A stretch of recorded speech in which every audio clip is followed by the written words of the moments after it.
Your call.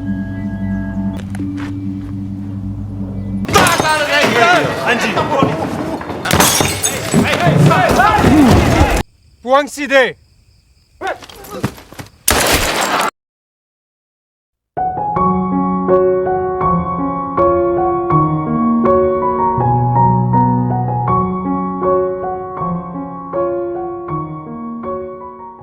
Pada periode Desember 1946 sampai Februari 1947, setelah Indonesia mendeklarasikan kemerdekaan, Belanda kembali datang ke tanah Indonesia untuk merebut kembali kekuasaan mereka di Indonesia.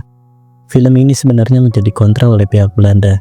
Federasi Indies Nederland atau Federasi Indonesia Belanda yang disingkat FIN bahkan mengajukan gugatan terhadap film ini. FIN tak terima karena penggambaran Belanda dalam film ini terlalu jahat dalam intervensi Belanda di Indonesia.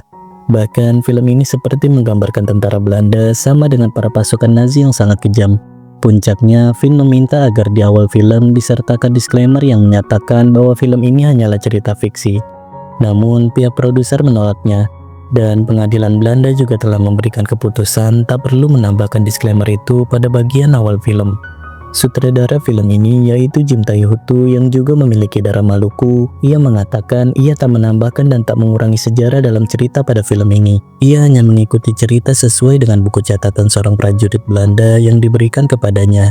Ia juga telah menunjukkan film ini kepada beberapa veteran Belanda, dan mereka semua membenarkan keaslian yang terjadi dalam film ini. Jadi, film ini bercerita berdasarkan sudut pandang dari salah seorang relawan perang yang menjadi bagian dari tentara Belanda yang dikirim untuk bertugas di Indonesia kala itu. Ia bernama Johan de Vries. Saat itu, ia baru saja tiba di Indonesia. Dan ini adalah kali pertamanya ia menginjakkan kaki di Indonesia. Di sana, Johan sempat berkenalan dengan salah seorang prajurit lainnya yang bernama Matthias. Ia pun kemudian melapor kepada petugas penjaga di sana. Dan ia mendapatkan tugas masuk ke divisi B yang akan dikirim ke wilayah Semarang. Ia juga mendapatkan senjata dan seragam yang baru. Saat sedang berganti baju, Matthias bertanya kemana Johan ditugaskan. Dan Johan menjawab ia ditugaskan ke Semarang. Ternyata Matthias juga ditugaskan ke Semarang. Sebelum mereka berangkat, mereka mendapat sambutan selamat datang dari salah seorang komandan di sana yang bernama Penders. Komandan Penders juga menghina Presiden Soekarno. Ia menyebut Soekarno adalah seorang yang pengecut yang telah menjadi boneka Jepang. Komandan Penders meminta para tentaranya untuk menghentikan Soekarno yang dianggapnya bekerja sama dengan pihak Jepang.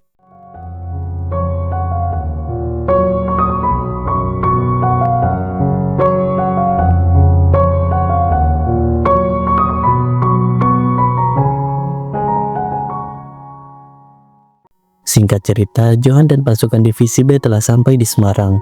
Namun, mereka tak mendapat sambutan baik dari masyarakat di sana.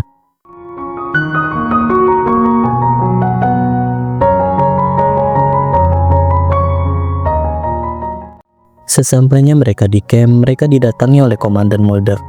Mereka diminta untuk tetap berhati-hati dengan warga di sana dan jangan tertipu dengan keramahan para warga kepada mereka. Karena sejatinya masyarakat di sana ingin mengusir Belanda dari Indonesia. Di malam harinya, Johan berbicara dengan seorang prajurit yang sedang berjaga. Prajurit itu mengatakan ia sudah bertugas di sana selama 3 bulan. Dan para pejuang kemerdekaan Indonesia yang mereka sebut sebagai para pemberontak seringkali datang saat tengah malam dan membidik dari balik semak-semak. Setelah menembak, mereka akan kabur secepat tembakan mereka. Masyarakat di sana ketika ditanya tentang para pemberontak, mereka selalu menjawab tak tahu dan tak pernah mendengar adanya pasukan pemberontak itu. Keesokan harinya, divisi B mendapatkan tugas untuk berpatroli ke pemukiman warga. Mereka juga mencoba mengedukasi para warga bahwa kehadiran mereka di sana untuk melindungi masyarakat dari para pemberontak. Mereka pun terus mencari informasi tentang keberadaan para pasukan pejuang kemerdekaan Indonesia. Kami datang untuk membantu. Jangan takut, kami akan menangkap para teroris yang... Tidak, Tuan. Saya tidak melihat.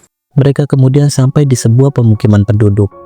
Mereka mengatakan mereka mendapat kabar para pemberontak bersenjata sering datang ke pemukiman itu.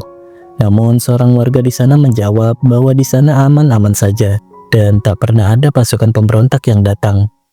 Alles goed, Tuan? Is er nog een probleem? We hebben van onze bronnen vernomen dat hier geregeld gewapende mannen langskomen. Heer, alles goed? De mannen hebben dorst.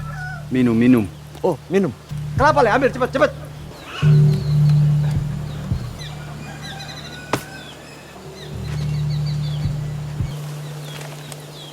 Terima kasih.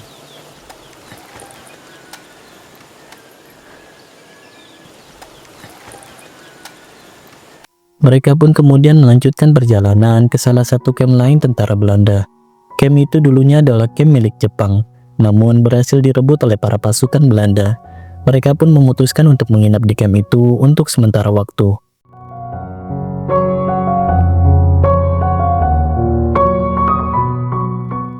Keesokan harinya, ada seorang anak yang memohon untuk diperkenankan berbicara kepada para tentara Belanda. Ternyata desanya telah diserang pada malam hari, dan anak itu pun meminta bantuan kepada para tentara di sana. Mereka kemudian bergegas pergi ke desa anak tersebut. Dan sesampainya mereka di desa, sebagian warga di sana telah tewas dibunuh dengan cara yang begitu sadis. Mereka pun kemudian memutuskan bermalam di desa itu untuk berjaga-jaga. Setelah mereka memastikan desa itu sudah aman, pada malam berikutnya mereka pindah ke pemukiman yang lebih ramai penduduk. Di sana mereka menikmati malam mereka.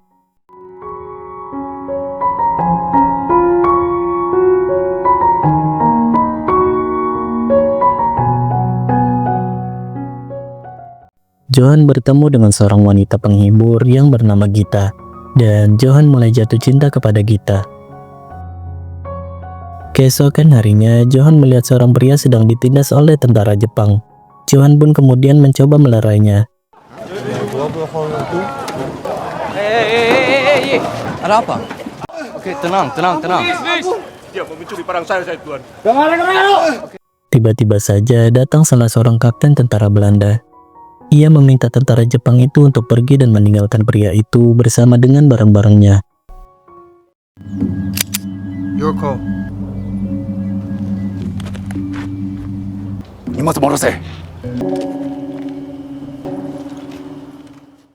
Saat di camp, Johan menanyakan tentang kapten itu kepada temannya, dan temannya menjawab ia adalah Raymond Paul Pierre Westerling, atau sering dipanggil Datuk, atau si Turki. Ia memiliki darah campuran Yunani dan Belanda, namun ia dibesarkan di Istanbul, Turki. Ia adalah seorang kapten yang sangat tegas. Ia tak takut pada apapun dan juga siapapun. Bahkan di tahun pertama peperangan, ia sudah menjadi tentara yang membebaskan Belanda dari penjajahan. Kapten Westerling tinggal di ujung jalan tak jauh dari kamp mereka. Johan yang penasaran, ia pun mencari rumah Kapten Westerling.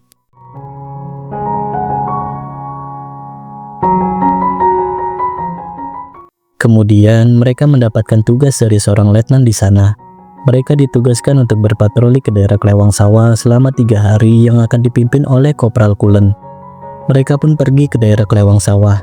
Di sana mereka masih terus mencari informasi tentang para pasukan pejuang kemerdekaan Indonesia yang mereka sebut sebagai para pemberontak. Siapa namamu? Gatot. Apa kalian lihat pemberontak? Tidak, Tuan. Jangan takut. Di mana mereka? Tunjuk di peta.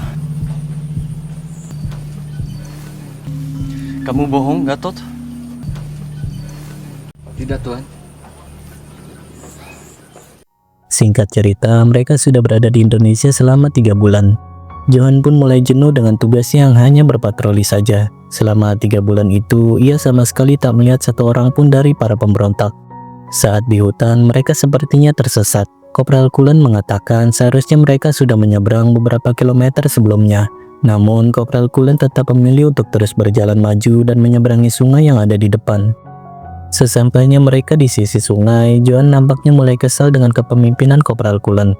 Johan pun mengatakan mungkin peta yang dipakai oleh Kopral Kulen adalah peta tua, karena jembatan di sungai itu telah diledakkan dengan bom setahun yang lalu. Kopral Kulen pun kesal mendengar ucapan Johan. Kulen tetap bersikeras, ada ataupun tanpa adanya jembatan, ia tetap memerintahkan untuk menyeberangi sungai itu. Werner kemudian melerai mereka berdua, dan Werner berjanji kepada Johan akan mentraktirnya bir setelah misi selesai. Mereka pun kemudian menyeberangi sungai itu. Namun tiba-tiba saja Mereka memberikan tembakan balasan, namun mereka hanya bisa menembak tak tentu arah, karena mereka juga tak tahu serangan itu berasal dari mana. Begitulah para pejuang kemerdekaan Indonesia. Mereka menyerang kemudian menghilang secepat serangan mereka. Para tentara Belanda pun akhirnya kembali ke sisi sungai dan tentara medis di sana berusaha memberikan pertolongan kepada Werner.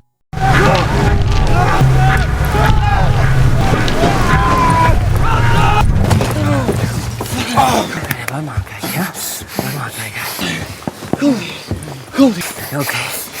Ga gewoon naar huis toch. Is het erg? Valt mee.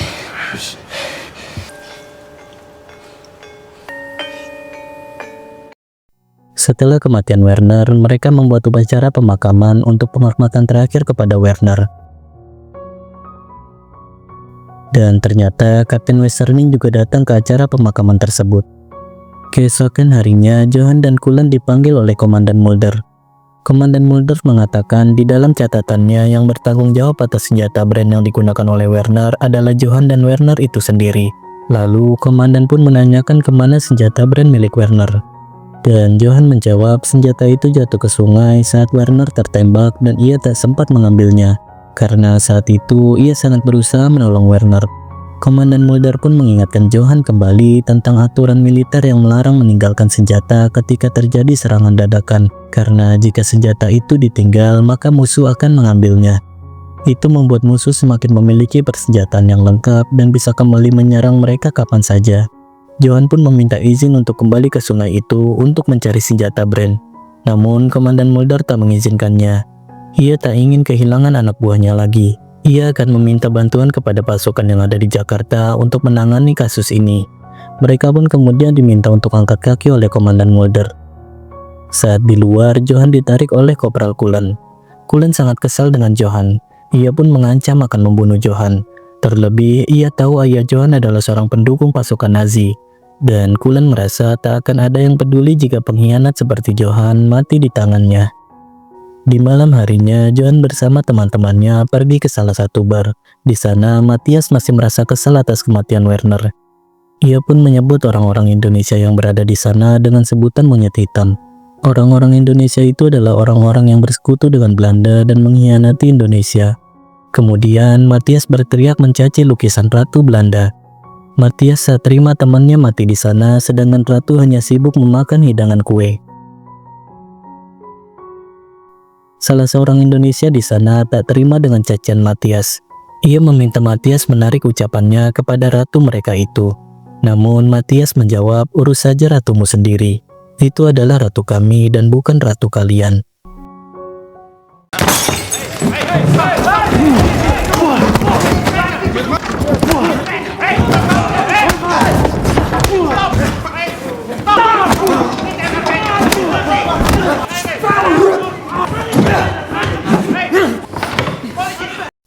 Atas perkelahian itu, Johan dan yang lainnya dikejar oleh polisi militer di sana.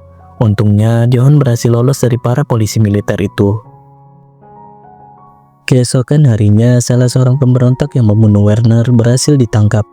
Mereka mengetahui orang itu adalah yang membunuh Werner karena saat tertangkap, orang itu sedang memegang senjata brand milik Werner. Voor degene die deze pinda nog één keer de volgende kogel.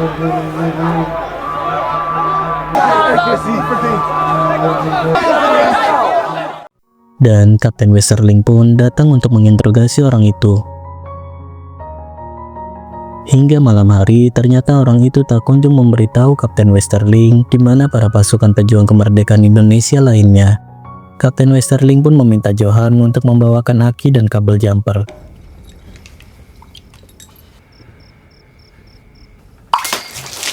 Kalau kamu mau bicara sesuatu sekarang waktunya bagi yang benar-benar sakit. Di mana teman-temanmu?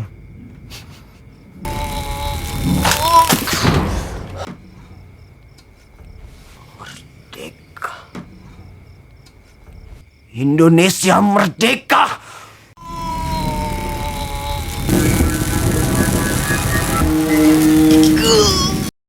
Keesokan harinya, ada seorang pria yang datang ke camp mereka.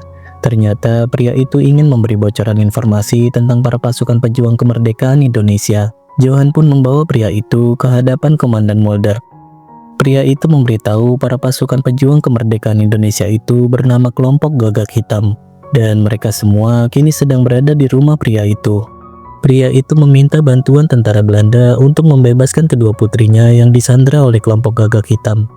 Komandan Mulder pun memintanya untuk menunjukkan di mana rumahnya dalam peta. Namun, Komandan Mulder langsung menolaknya karena wilayah itu sudah masuk terlalu dalam ke wilayah musuh. Resikonya terlalu tinggi untuk mengirim pasukan ke sana. Johan pun menawarkan dirinya untuk dikirim ke wilayah itu. Namun, Komandan Mulder meminta Johan untuk mengusir pria itu atau ia juga akan diusir dari camp. Johan kemudian membawa pria itu ke rumah Kapten Westerling. Pria itu memberitahu pasukan Gagak Hitam berjumlah 7-8 orang yang dipimpin oleh seseorang yang bernama Bakar. Westerling pun meminta pria itu untuk menggambarkan jalan ke arah rumahnya.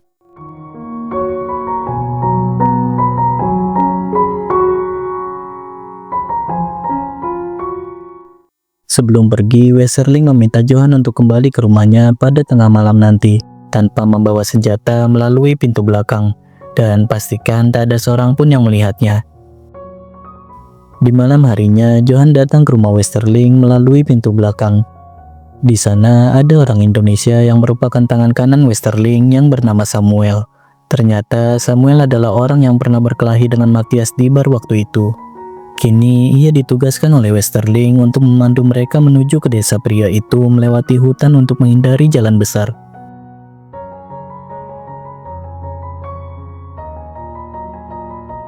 Singkat cerita, mereka telah sampai di lokasi. Kapten Westerling langsung melumpuhkan para penjaga di sana seorang diri.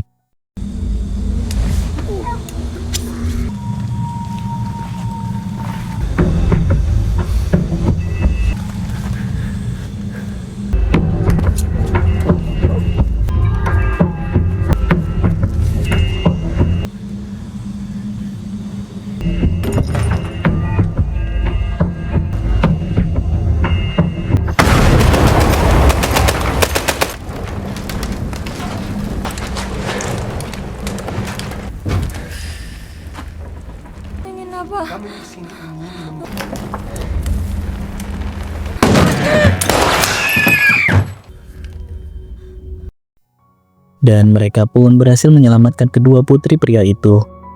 Semakin hari, John semakin dekat dengan Kapten Westerling. Bahkan ia diajak Kapten Westerling untuk bertemu beberapa orang bersenjata, yang ternyata mereka adalah pasukan pejuang kemerdekaan Indonesia yang menjadi mata-mata Westerling.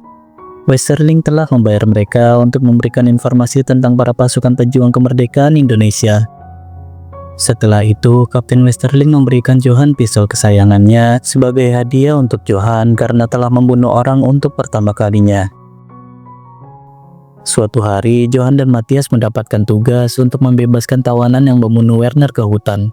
Dan disinilah sifat tanpa ampun Kapten Westerling sudah terlihat di dalam diri Johan. Ternyata yang memberi perintah membebaskan tawanan itu adalah Kapten Westerling. Westerling sengaja memberikan tugas itu kepada Johan. Ia tak benar-benar ingin membebaskannya. Justru Westerling memang sengaja menyerahkan tawanan itu kepada Johan. Setelah Johan dan Matthias menyelesaikan tugasnya, Cullen yang merasa iri dengan Johan karena mendapatkan tugas khusus dari Kapten Westerling, ia pun mengejek Johan sebagai anak dari pengkhianat bangsa.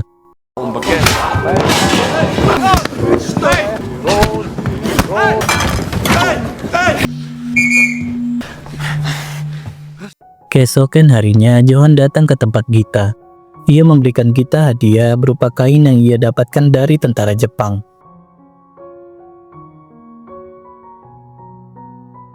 Johan juga mengantar Gita pulang ke rumahnya, dan ia juga memberikan sejumlah uang untuk mencukupi kebutuhan Gita dan anaknya selama 1 minggu, agar Gita tak perlu lagi menjadi seorang wanita penghibur.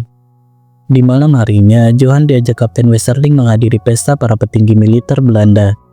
Di sana, Westerling diberitahu salah satu barak camp Belanda telah diserang habis-habisan. Banyak tentara yang tewas dan mengalami luka yang cukup parah. Bahkan kapten mereka kini tengah kritis selama berhari-hari. Padahal pasukan yang dibantai itu akan dibentuk menjadi pasukan khusus. Para petinggi di sana pun menunjuk Westerling untuk mengambil alih kepemimpinan divisi B. dan menjadikan Divisi B sebagai pasukan khusus pengganti. Keesokan harinya, kini Westerling telah memegang kendali penuh untuk Divisi B, dan Westerling pun melatih mereka semua agar layak menjadi pasukan khusus.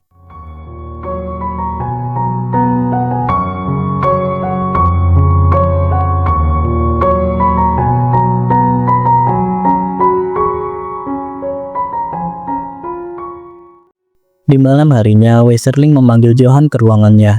Ternyata Johan mendapat kenaikan pangkat sebagai kopral. Tak hanya itu, Johan juga mendapat misi rahasia. Ia ditugaskan untuk menangkap seorang serdadu Belanda yang menjual bahan bakar ke para pejuang kemerdekaan Indonesia secara diam-diam. Johan pun langsung menjalankan tugas itu.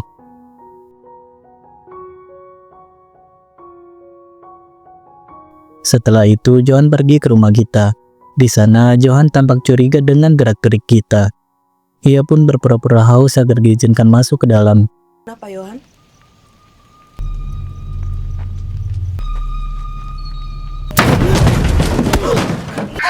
Kamu coba menjebakku? Angkat tangan! Ampun! Siapa kamu? Siapa namamu? Jangan lihat dia! Jangan tembak! Saya akan lakukan apapun yang kamu mau. Siapa dia? Tunangan saya. Ampun, Johan. Jangan tembak. Mengetahui Gita telah memiliki tunangan, Johan merasa hancur berantakan. Ia merasa telah dipermainkan oleh Gita selama ini. Suatu hari, para tim pasukan khusus dikumpulkan di sebuah dermaga untuk menjalankan misi yang sangat penting.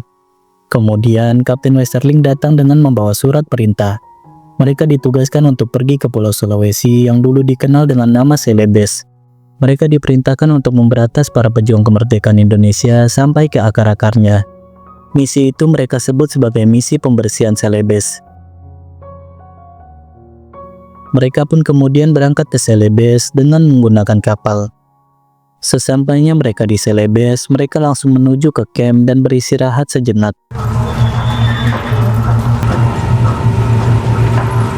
Te vertrekken 4 man wacht. 1. Pada pagi harinya, ketika waktu subuh, mereka melakukan penyergapan ke salah satu pemukiman warga. Di sana, mereka mengumpulkan semua warga yang ada. Berdiri, jalan!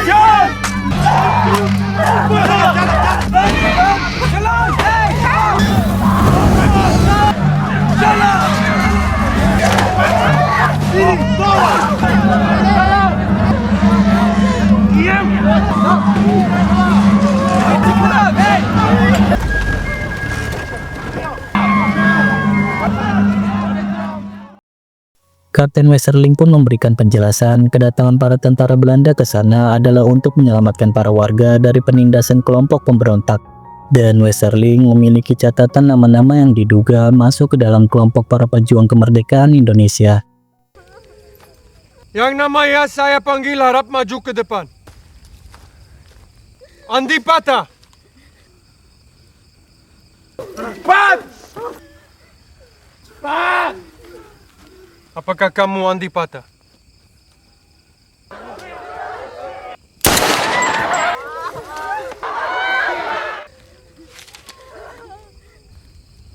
Puang Side.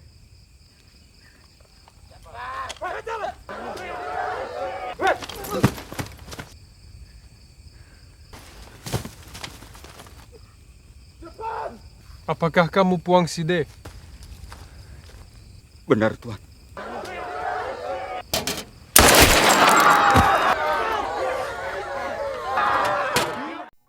Singkat cerita, eksekusi di tempat pada pemukiman itu telah selesai. Di sini sebenarnya rasa kemanusiaan Johan mulai tersentuh. Ia merasa Kapten Westerling sudah sangat keterlaluan. Ia membunuh orang-orang yang belum pasti mereka adalah anggota kelompok para pejuang kemerdekaan Indonesia. Di malam harinya, Johan memberanikan diri untuk berbicara dengan Kapten Westerling.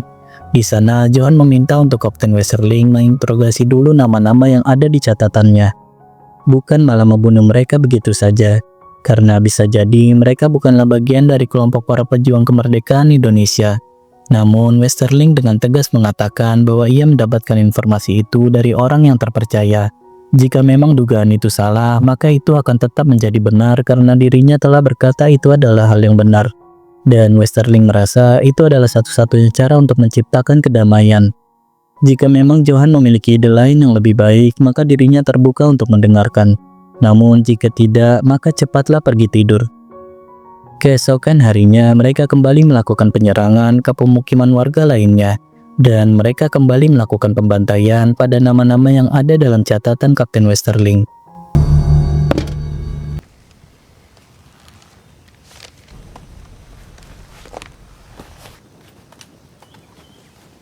Arunglah Kajang!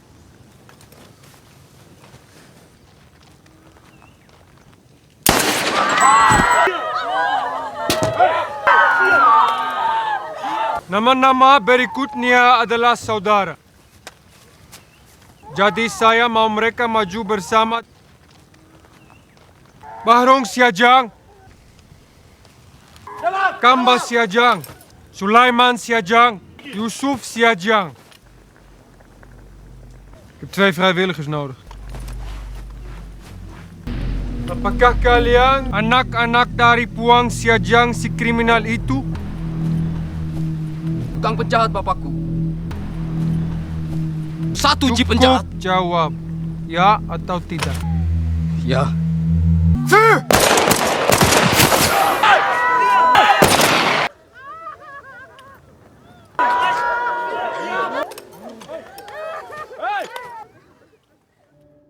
Di hari-hari berikutnya, mereka selalu melakukan hal yang sama.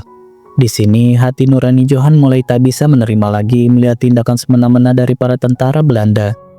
Ia kemudian memberanikan diri meminta izin kepada Kapten Westerling untuk menginterogasi orang-orang di sana terlebih dahulu. Met alle respect, meneer. Kunnen we dit niet beter uitzoeken? Ik vertrouw dit voor geen meter. Johan, ik geef je 3 seconden om opzij te stappen, anders schiet ik dwars door je heen.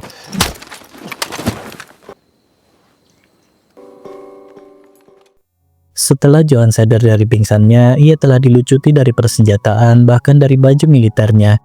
Kapten Westerling pun menanyakan kepada Johan apakah hal yang dilakukan Johan sebelumnya adalah bentuk pembangkangan. Namun Johan menjawab sama sekali tidak, ia tak ada niatan sedikit pun untuk berkhianat. Akan tetapi Kapten Westerling sudah tak percaya lagi dengan Johan setelah ia menemukan sebuah foto dari saku Johan. Foto itu adalah foto dirinya bersama ayah dan ibunya. Dan ia juga diberitahu oleh Cullen tentang siapa ayah Johan yang sebenarnya. Dari sanalah Westerling baru mengetahui Johan adalah anak dari salah seorang tokoh besar Nazi Belanda, sang pengkhianat bangsa. Ayah Johan telah membunuh lebih dari 1000 orang pejuang kemerdekaan Belanda beserta orang-orang Yahudi. Dan Westerling menganggap darah pengkhianat masih mengalir dalam diri Johan yang berani menentang perintah kaptennya sendiri. Westerling pun menyesal telah membawa Johan ke dalam pasukan khusus. Kemudian Westerling memberi Johan waktu 15 menit untuk berlari ke pesisir pantai dan pergi meninggalkan pulau dengan kapal yang sudah disediakan di sana. Dan nantinya Westerling bersama 3 serdadunya akan mengejar Johan. Jika Johan berhasil ditangkap sebelum sampai ke kapal, maka Johan akan dibunuh. Namun jika Johan berhasil mencapai kapal, maka ia akan membiarkan Johan untuk pergi dengan selamat.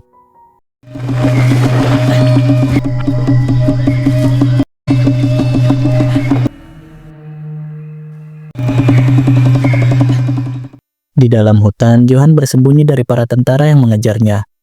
Ia pun kemudian terpikir untuk menghabisi para tentara yang mengejarnya itu.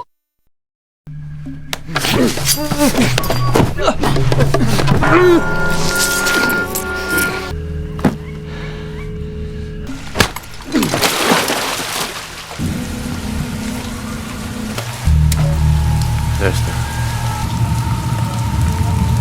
Trek je shirt uit. Akhirnya Johan sampai di pesisir pantai. Namun saat ia akan menuju ke sebuah kapal, Kapten Westerling muncul dengan menodongkan senjatanya. Westerling mengatakan kepada Johan, "Apa kau benar-benar ingin menembak mentormu selama ini?" Dan Johan pun memilih untuk terus berjalan ke arah kapal.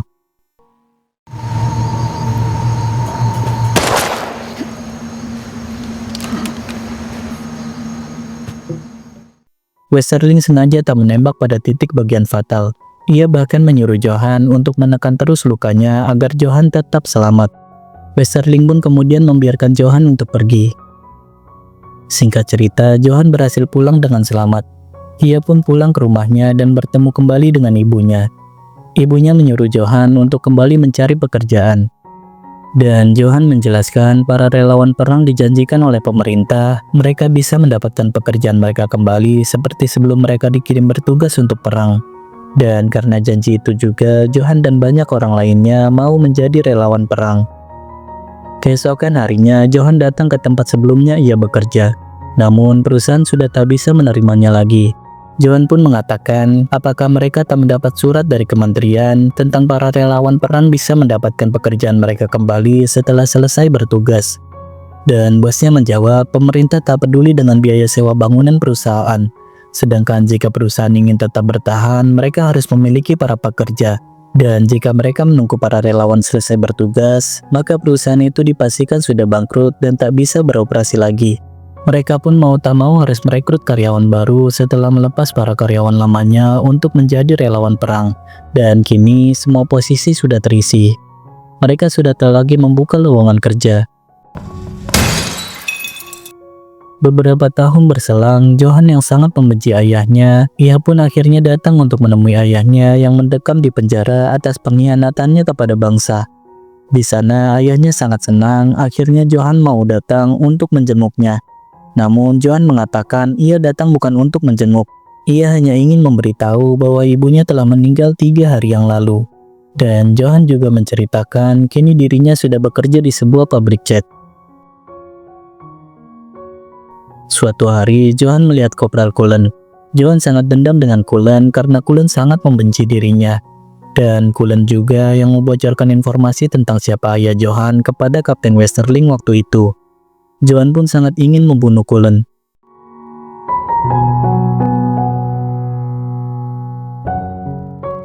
Pada suatu malam, Johan datang ke sebuah acara pertunjukan opera.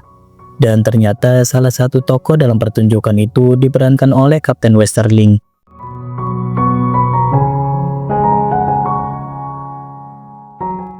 Setelah pertunjukan selesai, Johan pun menemui Kapten Westerling di belakang panggung. Johan yang masih menyimpan dendam dengan Westerling karena telah mengusirnya dari pasukan khusus tentara Belanda dan telah menembaknya di pesisir pantai waktu itu. Ia pun memberikan tembakan balasan kepada Westerling dengan menggunakan pistol yang ia dapat sebagai hadiah dari Westerling.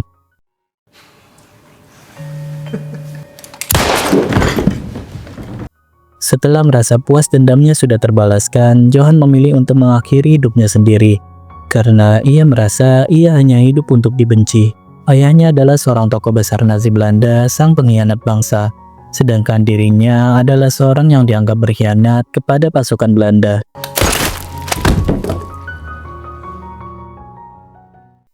Sebenarnya banyak perbedaan yang mengatakan perihal jumlah korban jiwa pada peristiwa Celebes ini.